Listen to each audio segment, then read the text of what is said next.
So if you guys have been paying attention to politics lately, especially if you watched any of the DNC over the last couple days, then you probably know about Project 2025 by this point. If you don't, then you have clearly been living under a rock of some kind. You're like Patrick Starr. Because it is the plan that Trump and his administration have for once they take office if they win in this election.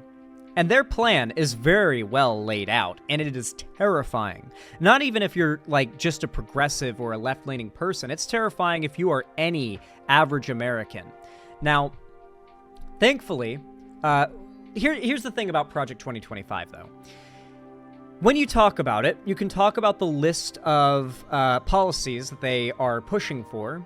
You can read the entire Project 2025 manifesto, which is legitimately like a novel. It's like if I had the book, it's like dropping a brick on your desk, right? Or you can go to this website, which has been put together to showcase everything you need to know about Project 2025 and why you ought to be scared about it. It's actually a bunch of video excerpts in a line, so you don't even have to read anything. This is like the perfect way to educate the average American on Project 2025. So the first bit here is from the Heritage Foundation itself. They are the ones who are backing this Project 2025 thing. The Heritage Foundation is one of the biggest allies of Trump. Trump speaks at like every Heritage Foundation event. The idea that Trump has no association with this is insane. But let's watch. Project 2025. What is Project? Staffing the next conservative administration. Get ready to be scared. If you're not scared yet, you should be. 2020. Okay, can I get my playback speed? There we go. Nice. So here is the Heritage Foundation Summit and them talking about Project 2025 there. I believe Trump was here, by the way. It is everyone here. This is the movement. We are going to be prepared day one, January 2025, to hit the ground running as conservatives to really help the next president. Heritage got on the marker as an organization by delivering the first mandate for leadership in 1980 to President-elect Reagan. We also, over time, give a lot of resumes. Hey, chat, am I allowed to make fun of somebody who has a stutter for having the stutter if they are on stage doing a basically Goebbels speech? Is it okay then, guys? Can I do it then? I'm just joking. No, nothing to be ashamed of if you have a stutter. Biden has a stutter even. We love Biden. I will say it is an interesting choice on the part of the Heritage Foundation to be like, you know, we need a guy to speak at this event. Hey, John, you go up on stage. You do it. He's like, you know I have a stutter, right? Yeah, no, go do it anyway. I just like to imagine that's when Dr. Roberts came aboard, he said, this task in 2024 is too big for any one think tank. This has to be a movement. And what we to be fair, everybody has a bit of a stutter. And there's the stutter that is a genuine, like, disability, right? There are people who have, like, a disability stutter, where it's something they cannot fight. They can get speech therapy for it, but at the end of the day, they're always going to have a stutter. There's no getting rid of that. That's they have that. I don't know what causes it exactly. There's probably a million things that can, but there's like the actual, like what is, I guess, categorized as like a disability, I suppose, kind of stutter. And there's just the fact that everybody stutters a bit when they publicly speak. So I wonder if he's actually just nervous. Done is use our convening power here at Heritage to bring the entire movement together. So 2025 is not a Heritage thing, it's a conservative movement thing. We're going to explain. Yes, it is a conservative movement thing. I don't think anybody has been denying that. Briefly here, we're going to have a panel and we'll have a video. But what we're doing is systematically preparing to march into office and bring a new army of aligned, trained, and essentially weaponized conservatives ready to do battle against the deep state. So if you would, join me in watching the video and inviting our fellow panelists here, Ed, Rick, and Ken Cuccinelli, over. So we'll cue the video and have a little discussion. What is Project 2025? It's a call for you to come work here, Washington, D.C. Conservatives face a tough challenge in Washington, the swamp. The left has built a system that blocks and sabotages our efforts to run our government and deliver a conservative agenda. People would come into the government on behalf of a president. Oh, yep. Dude, you want to know what's wild? You know, like Vought, the company, and the Nazi dude that the company's named after in The Boys, right? This guy, Russ Vought, is basically the mastermind behind Trump's, like, populist campaign for the last, like, 8 years. Like, I'm not even joking. This guy right here, Russ Vought of the Heritage Foundation, for one, he is a full-on Nazi. This guy is a full-on neo-Nazi. When I say a Nazi, I don't mean like he's played a little bit with the Jewish question. I mean this guy goes on rants about how Jews are trying to eliminate the white population and make us a minority in this country. He is a full-on open white nationalist, and he full-on openly blames the Jews for all the things that his white nationalist ideology considers to be a problem. This guy is like a proud open Nazi. He's probably not going to say anything Nazi-esque here, but I need you guys to know that, like, this dude, if you look up Russ Vought Jews, you will see some insane quotes come up. Some insane tweets and quotes come up that this guy has said about Jewish people, about, like, white majority in America. This guy is a full-on fucking Nazi, and he is one of, if not the mastermind behind Trump's, like, rhetoric and populist push over the years. This guy, you need to know who this guy is. He is a demon. More people need to know who this guy is. He needs to get way more shit. This Russ Vought guy is, like, he might be the string puller of Trump. If Trump is a puppet, this is the guy pulling the strings. Come into the government on behalf of a president and not be bought into the agenda that he was elected to do. They were. Let's actually. Do you want to do like a little bit of here? Russ Vought. Vought plays a major role in Project 2025, a collection of conservative right-wing policy proposals from the Heritage Foundation to reshape the United States federal government and consolidate executive power should the Republican Party candidate win in 2024. It proposes reclassifying tens of thousands of merit-based federal service jobs. Yeah, it's a whole thing. But I'm looking for specifically... here we go. I don't care about his time in government. I care about his Nazi shit. Trump allies prepare to infuse Christian nationalism in second administration. And then here's the guy on the cover. So yeah, this is a Politico article about, like, Trump's Christian nationalist takeover. This is the guy. Spearheading the effort is Russell Vought, president of the Center for Renewing America, part of a conservative consortium preparing for Trump's return to power. This guy is like...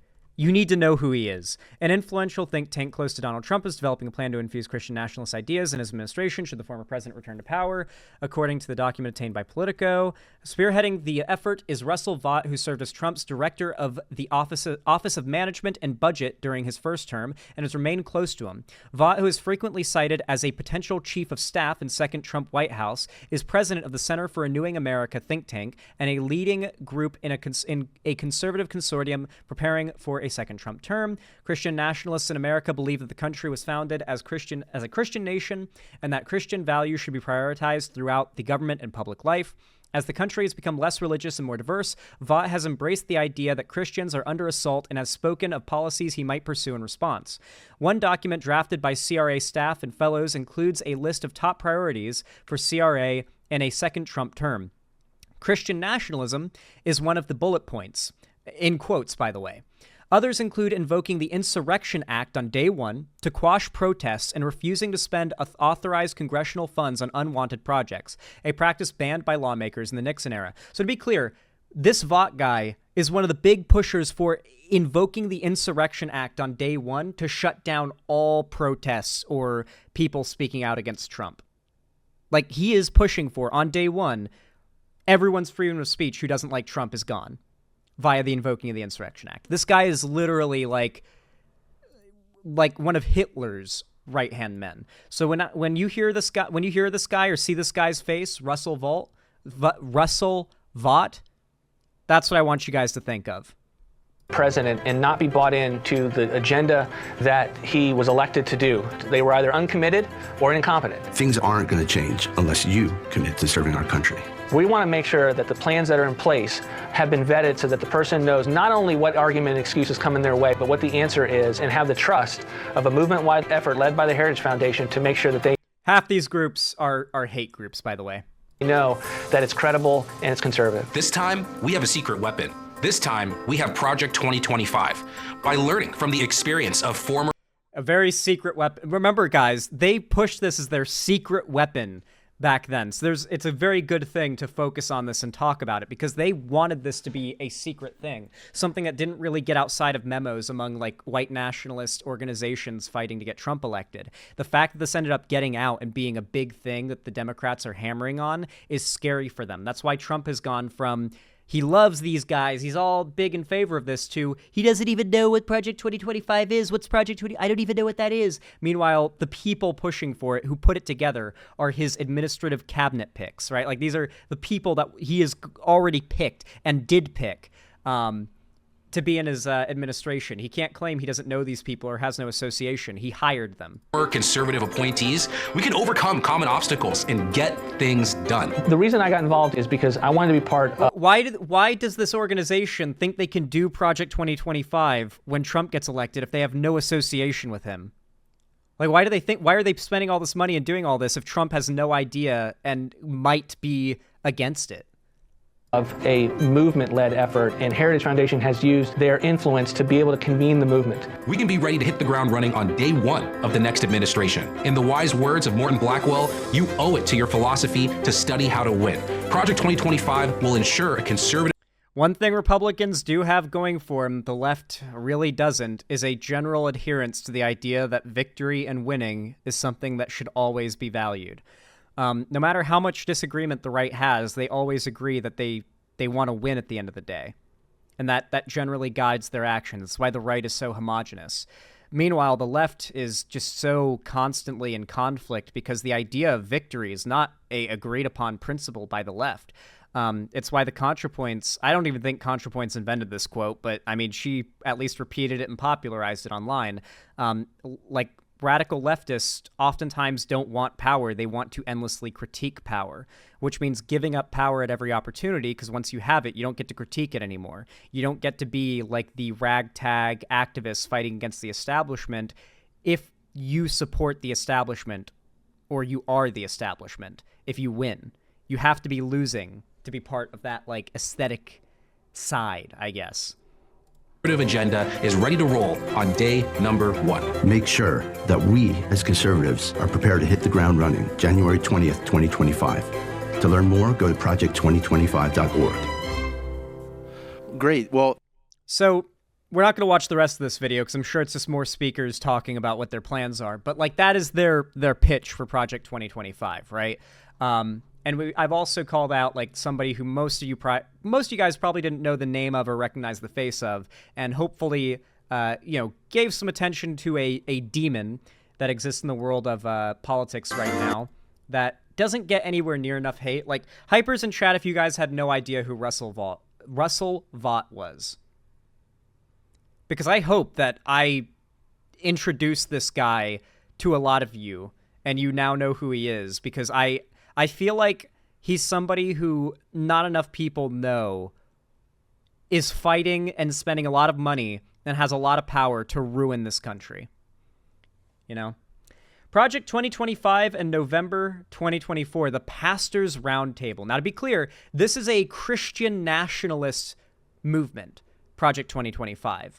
And so obviously, big backers of this are pastors. So let's go ahead and see some pastors talking on this, what they have to say about it. Starts in 2 minutes and 26 seconds. Sure, then let's skip to when it starts.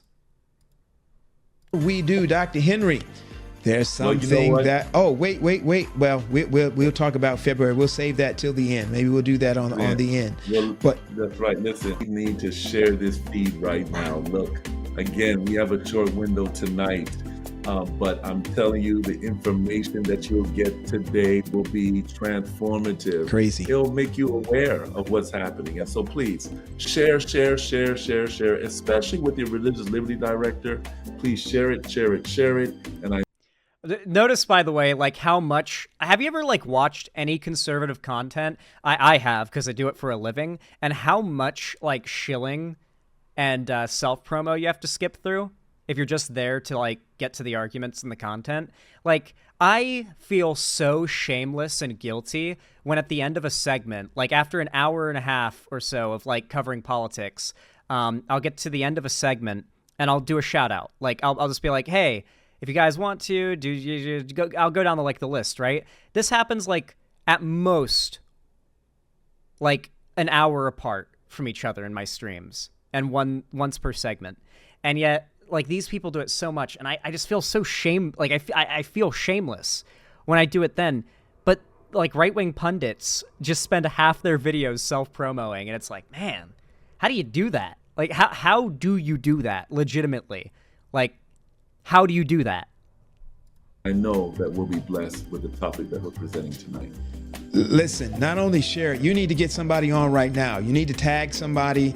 Okay. The round table, and a cousin of mine. God bless you, Andrew. Always good to see you, and the fam that's joining us there. All right. Listen, can we? Go ahead. Yeah, I was going to say, by the way, listen, the Pastors Roundtable, we are again talking about some relevant resource and real topics. And next month, right? Next month, yeah. We are going to be dealing with Black history, several topics that kind of deal with Black history. And you just want to make sure that... I'm scared of how the pastors discussing Black history could go. I imagine it's going to be, so, Christianity has been a core part of Black liberation for as long as the concept is, like, they're just going to immediately go into, like, if it weren't for Christianity, we'd still have slavery, segregation would still be around. I bet it's going to be that line of logic. That you get that information so that you can share those shows that are coming up, because I'm telling you, this is where it's at. The Pastors Roundtable. Okay, now this is boring. I'm sorry. This video is boring. I forgot. Like, okay, chat, how can you be a pastor and be that boring? I need to know. Chat, please. Please, answer this question. Aren't pastors supposed to be entertaining? Like, they're literally playing elevator music in the background. Never mind that the southern states' elite tended to be many of the most religious even before the Civil War. Ironic, yeah. Hungary's Orban gives Trump an illiberal roadmap for American conservatives. Meet the far-right extremist plotting Trump's second term. It's very well thought out. Authoritarian expert breaks down dangers of Project 2025. There's a lot of videos here. We obviously can't cover every one, but this is like a really good resource if you want to like show someone why Project 2025 is so dangerous. Here's an interesting one. Meet the far-right extremists plotting Trump's second term. I wonder if this will go deeper into the Russell Vought guy. This year's presidential election is about choices. Donald Trump is making it very clear exactly what he'll do if reelected, especially when it comes to race and immigration. Why is this leftist cope stream coming up in my recommended? One of my favorite, like, right-wing angry hate comments is, "God damn it, why are you allowed to exist on YouTube? Why is the algorithm pushing your content at all?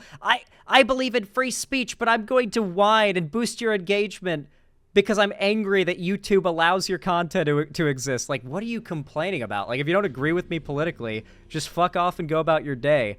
Well, like, why are you the one coping that YouTube is pushing my content into even conservative people's recommendeds? Like, you realize that's the copium, right? Like, the fact that you are mad that I came up in your recommended is the copium. You have to cope about that by hate posting and boosting my engagement. Enjoy your ban, but thank you for the engagement. Mr. Red Offset. Get a better On the name. campaign trail, Trump has falsely accused migrants of a, quote, border bloodbath and uses dehumanizing language when he talks about them. They're sending prisoners, murderers, drug dealers, mental patients, and terrorists, the worst. Guys, I need you to understand that this is fully unironic. Trump is pushing the idea that asylum seekers are from asylums. I'm not joking. The recent Trump talking point about mental patients coming to America is in reference to asylum seekers. Because Donald Trump, I imagine he is stupid, but he's not this stupid, but his fans are stupid enough to believe that asylum seekers are people who came from asylums in South America. And so when you hear about the mental patient thing, mental patients coming to America, they're literally speaking about immigrants who we use the word asylum to reference because they're asylum seekers, and using, because like people hear the word asylum, they think like Arkham Asylum. They think like a place where you keep like mental patients. And that is the argument. Like, it's literally, I need you to understand how stupid the people they're pandering to are. That is how stupid. That is their current talking point, and that is how stupid it is. I'm not joking. It is just bad understanding of the English language that Trump is taking advantage of here. And if you think that's crazy, I mean, think about the fact that Trump claimed for months and months and months and months that a caravan of illegal immigrants numbering in the hundreds of thousands was coming for the border and would attack like the Uruk-hai at Helm's Deep once they arrived. And it was like months and months and months of they're coming, guys, they're coming, they're totally coming. Years ago. This was like a 2017, 2018 political thing. It's completely fizzled out. It's not a thing anymore. No one's talking about it. Trump isn't talking about it. No one talks about the migrant caravan. But that was the thing that was going to destroy America if we did not keep Republicans in power for like a year. And it was nothing. It was a complete lie. It was made up. Wholesale made up. Because that's what Trump does. They have in every country, all over the world. The Winter is Democrats said, coming. please don't call them animals. They're humans. I said, no, they're not humans. They're not humans. They're animals. Well, I'm just going to let that hang. Trump and his allies are also threatening to carry out mass deportations, use migrant detention camps, and potentially bring back the zero tolerance. All the furries are like, really? Policy that put children in cages. This week, Trump attended a gala for the director of the Family Separation Program and hasn't ruled out reinstating it. And while Trump's attacks on asylum seekers are certainly racist, there's so much more. Have you heard about his plans to uplift only white people? Axios reports that Trump wants the Justice Department to roll back protections for people of color to focus on discrimination against whites. Trump's Yeah, it sounds about right. They're going to roll back protections for minority groups and then strengthen them for white people. So if you like say something that's interpreted to be racist about white people, you can go to prison. But if you burn like a gay pride flag in the street, I guess you get like your asshole licked or something. I don't know. Allies have already been testing this anti-DEI framework in court and managed to block billions in pandemic relief for women and minority-owned businesses. There's one mastermind behind all these cruelty is the point policies, and his name isn't Donald Trump. Meet Stephen Miller, the former Trump White House. Stephen Miller is also a very like evil ghoul controlling this whole thing, but I did hope we'd get into some of the other people, notably the Russell Vought guy, because he's kind of heading the entire social media wing of Trump's campaign. But this guy's also really fucking bad. You might have heard his name a lot during the Russia shit, the Russian collusion stuff, because I believe this guy was basically confirmed to have been colluding with Russia to help Trump get elected for Trump. Stephen Miller was, if I'm not mistaken. Stephen Miller, Russia collusion.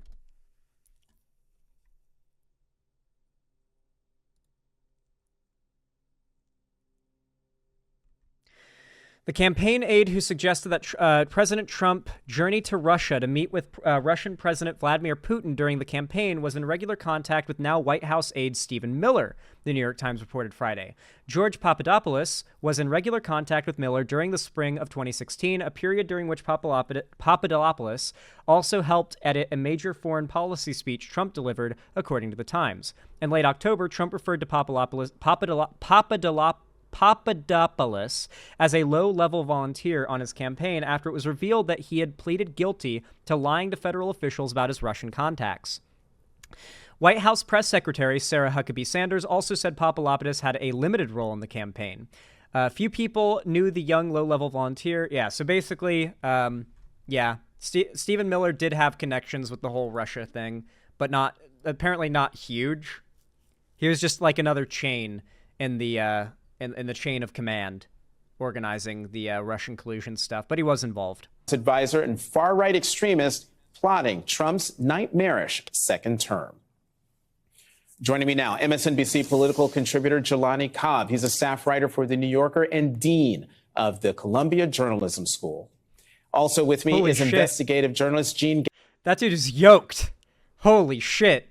If he comes up to you at the bar and slaps you on the ass, what do you do? What do you do? Absolutely nothing. It's over. Dude is fucking ripped. Holy shit. Guerrero, she's the author of... He's wearing a shirt, and you can still tell how ripped he is. Wait, huh? You didn't notice? This dude is ripped. Can you not tell how muscular he is under that shirt? He's wearing a shirt, and you can tell how ripped he is. He's yoked. He is investigative journalist Gene Guerrero. She's the author of Hate Monger, Stephen Miller, Donald Trump, and the White Nationalist Agenda. Gene, Jelani, thank you both very much for coming to the Saturday Show. Gene, help us understand Stephen Miller's ideology. What's his vision for America? His vision is a white nationalist America, and this agenda that you described is something that he's been dreaming about for a very long time. In my book, I trace how Miller was radicalized as a teenager by far-right provocateurs who believed that racism against Black and brown people was not a problem, and that the real problem in American society was racism against whites. This is an idea that originated with white supremacists like David Duke, who in the 1970s was calling white men the, quote, real second-class citizens in America. But while back then it was largely rejected and fringe, in 2024 it's mainstream GOP politics, thanks to Stephen Miller. Mm-hmm. And Jelani, Miller's law firm released this ad in October 2022. Listen to this. When did racism against white people become okay? Progressive corporations, airlines, universities all openly discriminate against white Americans. Racism is always wrong. The left's anti-white bigotry must stop. We are all entitled to equal treatment under law. So to be very clear, that paid for by America First Legal, these are Nazis. Like we're not talking about your sort of soft white nationalism that Trump has always catered to. That's always been racist, white nationalists, and anti-American, anti-democratic. It's always been bad, but it's been this very soft, heavily cowed in dog whistling and euphemism, right? This, though, I mean, for one, we know what the America First Foundation is, right? That's Nick Fuentes' group. Nick Fuentes is the America First guy.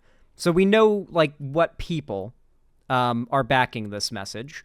It is the talking point that, we have to protect white people against, racism against white people, which is a white nationalist idea. This is, explicitly, the idea that white people are under attack.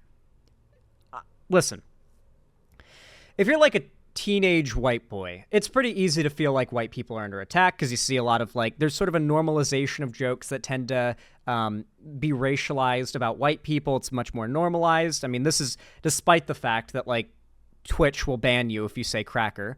But despite all that, there's a lot of areas in which it seems, if you're a younger, naive white person, that you might be a little getting the shit end of the stick. Because from your perception in pop culture, jokes at your expense for your race are okay, yet jokes at the expense of people for their race, if they're not white, are generally considered taboo.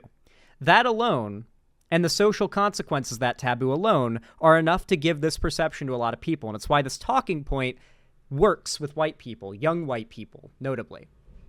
The fact is, though, white people are not oppressed in this country. If you actually enter any real progressive spaces, not like Tumblr communities, when we're talking about like racism in America, we're generally not talking about like interpersonal racism all that much. We're not usually talking about like memes or jokes or things that people say, so much as we're talking about systems, broken or racist or just outright intentionally bad systems. So whether it be criminal justice and the realm in which in our courts there have been demonstrable racial biases, or simply just the way that our laws are structured and the way that our system is structured, in which we can see in the outcomes that Americans live for themselves that there are inequalities, and trying to acknowledge them. Systemic inequalities are what we call this. Actual systems that exist that are racist or do create inequality. Meanwhile, this whole like stop racism against white people thing is just a culture war talking point meant to convince young white people that feel disenfranchised with the current state of things and think that they have been denied everything, including the ability to feel proud in their identity, into thinking that there is some sort of genuine double standard against them as white people, and they buy this shit. But it is also meant to appeal to the people that made this message as well. The Nazis, the white supremacists, who believe that any form of diversity in America is inherently an attack on white people.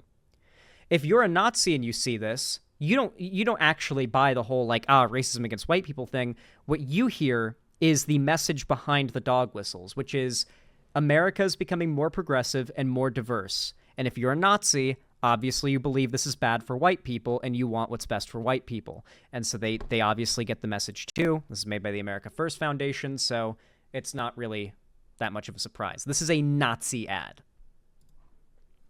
Jelani, the floor is yours. Well, I mean, it's interesting. I would point your viewers to a body of scholarly work that examines these very questions about the ways in which anti-discrimination policy can be utilized against the group that has historically been subject to discrimination and for the group that has historically benefited from that discrimination. I feel like this dude versus Stephen Miller is like the ultimate Virgin versus Chad, right? Like, let me bring up the picture of Stephen Miller. Like this image right here. This image of Stephen Miller compared to this image of this guy. Virgin versus Chad. Easily. Iconic. Historically benefited from that discrimination. The name of that body of scholarship, if you want to guess and you haven't already, is critical race theory. And so this is a kind of textbook example of this very thing. I do want to make one point about the earlier question, which is that... And yeah, so like critical race theory in reality, when we talk about what critical race theory actually is, like the things that are actually called critical race theory, not what like the Republicans call critical race theory, it is a class. It's basically a line of thought taught in schools, usually in the realm of law and civil rights advocacy, around basically just doing research on the areas in which there are systemic inequalities, right? The history, the law, and the exact like science, political science behind these inequalities. The reason why Republicans want to ban critical race theory, like actual critical race theory, not like what they call critical race theory all the time, is because that is the education that debunks their talking points. The idea that we live in a perfect meritocracy where any inequality exists because of a lack of trying harder, the idea that there is no racism, that we are in a post-racism society, these are ideas that Republicans heavily rely on to get people on board with their ideas. Because if you believe we're in a post-racism society and we live in a meritocracy, and yet you see the rates at which Black Americans live in poverty, the rates at which Black Americans commit crime, the only conclusion you can take from that is a racist one. When you don't consider any context or any sociological factors that could play into it, and you just say, well, we live in a perfectly equal society, everyone has equal opportunity, and the outcomes they live in are the perfect representations of what a person is capable of.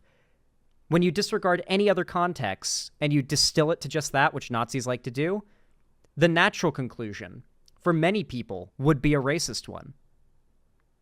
That is why they want to ban the teachings. They want to ban the facts. They want to ban the science. They want to ban the context.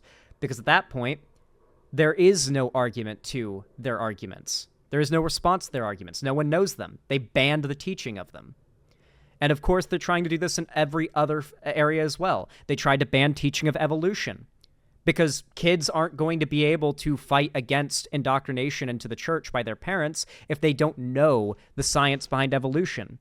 It's not about teaching your kids not to believe in what's taught in school if you don't agree with it. It's about making sure your kid never gets to even hear it. Because you know, as a conservative, your ideas don't hold up to scrutiny. And that if your kid who isn't already bought into this bullshit hears the facts and learns about the reality, there's nothing, they have no attachment to conservatism or Christianity or white nationalism to hold them down. They'll just naturally float to a more progressive position. It's why young people just continuously get more and more progressive. So for the right, they need to act fast, take full power, defund the schools, and make illegal any arguments. They need to make it illegal to argue against their points. And that is what they're running on. From deporting you if you dare to protest and burn an American flag, to invoking the Insurrection Act day one to lock up anyone protesting Trump's presidency. It's day one. They plan to make this country fascist if they win. And that is what Project 2025 is. This is part of a much older tradition. This is the mythology of the lost cause. How Confederates, after the end of the Civil War, actually envisioned themselves, people who had fought a war for the right to buy, sell, rape, abuse, traffic, and exploit human beings. And mind you, every Trump supporter would tell you that's not what the Civil War was about. Mind you, the South, the president of the Confederacy, specifically named slavery as the reason why they seceded from the Union, and why they engaged in hostilities against the North, is to protect the practice of slavery. It was in the Confederates' Constitution, was the enshrinement of slavery and fighting to preserve slavery. So yes, the American South absolutely fought to own, rape, and keep as property Black Americans as a cultural, political, and arguably religious principle that they stuck to and were willing to die for. They were willing to die to keep Black people in chains. Think about that for a moment. White American Southerners were willing to die fighting other white Americans to keep Black people in chains. Think about that. How much you have to believe in racism to be willing to die for racism. And they did. A lot of white people died for their racist beliefs because they were that racist. It's just a crazy thing to think about, right? Envisioned themselves as the victims. And that came about in the immediate aftermath of the war. If you looked at the debates of the 1964 Civil Rights Act, one of the more notable things you hear is this same strain. Southern legislator after Southern legislator gets up and says that they are opposed to discrimination and therefore they cannot support the 1964 Civil Rights Act because they believe it discriminates against white. No. They don't believe that. They don't believe it, to be very clear. They know they're full of shit.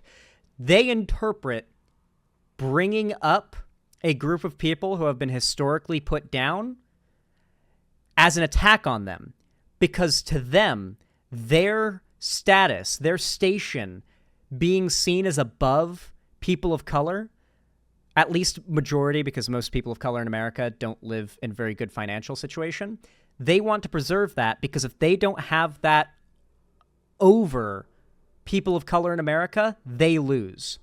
The suffering of people of color in America is what brings white nationalists like these guys joy. And when you take that away from them by improving the lives of marginalized groups, you're hurting them. You are hurting them. It is an attack on Nazis and racists and white nationalists to raise up and bring justice to people of color in this country. They will always interpret it that way. And while most Americans don't agree with that idea, they have to push it as something else. So instead of it being, we are offended that people of color in this country are getting more rights, more power, more enfranchised, instead they frame it as, well, how can they be raising up people of color if they're not taking opportunities from you, right? And that's where the whole DEI thing comes in, right? White people. And it's that same kind of playbook. So this is not a novel development. This is something that we've seen for a really long time. Mm-hmm. You know what, Gene? I was going to jump to an immigration question, but given what Jelani just said, I'm just wondering, how has Miller been preparing to overhaul the Justice Department? Well, primarily it's been through his America First legal nonprofit, which has focused on dismantling programs that are meant to benefit historically underrepresented and historically marginalized communities, such as programs benefiting Black farmers or women-owned and minority-owned restaurants. Who remembers when the bill to provide funding to Black farmers, which, by the way, we've done this for farmers for a very long time. Like, the idea of giving money to farmers is one of the most popular things in American politics. But like, I look at corn subsidies, for example.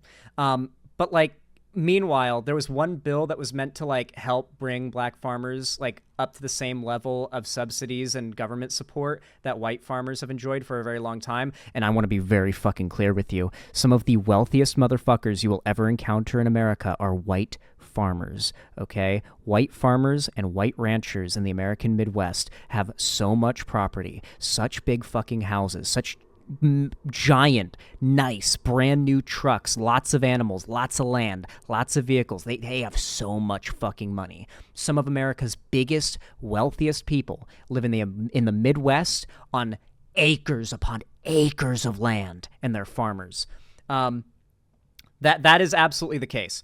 So this bill was passed to help level the playing field, because the government subsidies have always been a thing for farmers, and this was one that was meant to help raise up Black farmers. Steven Crowder, if you remember, responded to that by doing basically a minstrel show, where for about 20 minutes he does like a fake black scent, the cringiest shit you've ever seen. I'm pretty sure it was so bad that YouTube was forced to take it down, and one of their iconic, like, not striking Steven Crowder for breaking their rules YouTube video takedowns they do, where they just like demonetize him temporarily or take down one of his videos for breaking TOS, but never actually punish him. They had to do that to him because his like minstrel show he did in response to that was so bad. Where I think one of the points he made was to give you an idea of how these racist people think. One of the points I believe Steven Crowder made was he claimed, in his fake black scent voice he claimed that Black farmers, what are they farming for? Meth? He didn't even do it right. He didn't even do like the, Black people like drugs point right. Because meth is the white people drug. Like, that's the white people drug. White people have one drug, and it's meth. That's our thing. They, like, ironically enough, Steven Crowder just took something away from American white culture. Meth. Crazy. Absolutely crazy. And my prediction is that in a second Trump term, based on everything that Miller has been doing through America First Legal, we would not only see the Department of Justice weaponized to dismantle affirmative action programs benefiting people of color across the country, we would also see the creation of an affirmative action agenda focused on benefiting white people. And Jelani, then what would it mean to lose the Justice Department as a backstop on safeguarding civil rights? I mean, it would be a rearguard march, no question. What would happen would be a kind of open season for any kind of equitable policy or practice. Anything that has addressed the legacy and impact of unequal treatment, of inequality, discrimination, and so on, would be vulnerable in that regard. And so that's what that world might look like. Yeah, I mean, we wouldn't be allowed to learn about slavery in school because the schools that taught it would be defunded by Trump. Same goes for, like, if they require vaccinations for their students, for any vaccines. Like, if Trump wins, we're going to enter an era of, like, millions and millions and millions of people, notably a lot of them children, dying from, basically extinct diseases in America. as they have been for a long time. We're going to see the quality and standard of education in America drop to like third world country levels. Like, I need you to understand that in a matter of weeks, we will watch as America's placement on the like education standard, like education quality like boards across the country drops to like literally the same level as third world countries. Like, it's going to be insane how many charts of like equality, happiness, like any chart in which good things about a country are tracked nationally, we are going to drop so low on the leaderboards. We're already not that high up, but we're still pretty high up because it's America. We're going to drop so fucking fast if Trump wins, and if he goes through with this Project 2025 shit, it'll be catastrophic for this country. And you can say I'm being crazy, but look at what happened from one Trump term when he still had to keep, he had to keep himself on a short leash so he could still get reelected. Think about that. Think about what a completely no stakes democracy's done. He doesn't have to worry about getting reelected. Imagine what a completely non-held back Trump will be. We already had like over a 9/11's worth of Americans dying daily because of COVID for years under Trump. So what do you think is going to happen next? How many more Americans do you think are going to die? Because literally millions of Americans died because of Trump. Because of how he handled COVID. Like, just because of Trump. That was millions. With Trump going even further, how many more millions do you think are going to die if he gets reelected? I'm not like saying this to fearmonger. It's just reality. Look how many Americans died because of Trump's policies. How many do you think will die if he gets reelected? Countless. Potentially like an amount we won't even dare to estimate now. And Stephen Miller would be at the center of it all. Jelani Cobb, Gene Guerrero, thank you both very much for coming to the Saturday Show. Hey, everyone. MSNBC has a new and... Well, I guess that was the end of the segment. Anyway, yeah, I really do feel like this was a good segment to go over some of the cronies that Trump has that are pushing for this stuff and who are behind it, the string pullers at the end of the day, who just aren't getting anywhere near enough negative attention for what they're taking part in. So hopefully you learned something from this. Hopefully you were at least entertained. And if you did enjoy this, then consider dropping a like, subscribing, ring the bell icon, and commenting down below. Because no matter when, where, or what you're watching from me, doing those things helps a ton. It actually forces YouTube to push my content in the algorithm, and so it really means a lot to me if you guys do those things. And of course, consider following my social medias, linked down below in the description, and joining my fan Discord. It's totally free. It's actually the main hub of my community online, and I also host events there. Game events, call-in streams, watch parties, and I announce all my new uploads and streams. So if you're worried about YouTube not telling you, and you should be, then, you can join my Discord, and there's a good chance you're going to be able to get around the flakiness with which YouTube notifies people when I go live or upload. Anyway, finally, if you want to support me financially and you've got the money for it and you feel like it, consider donating, subscribing, or gifting a sub on my website, xanderhall.com/live, or support me through YouTube, Twitch, Streamlabs, Stream Elements, Patreon, or buy some merch, the Streamlabs link down below. With all that said, thank you for watching, and have a good one.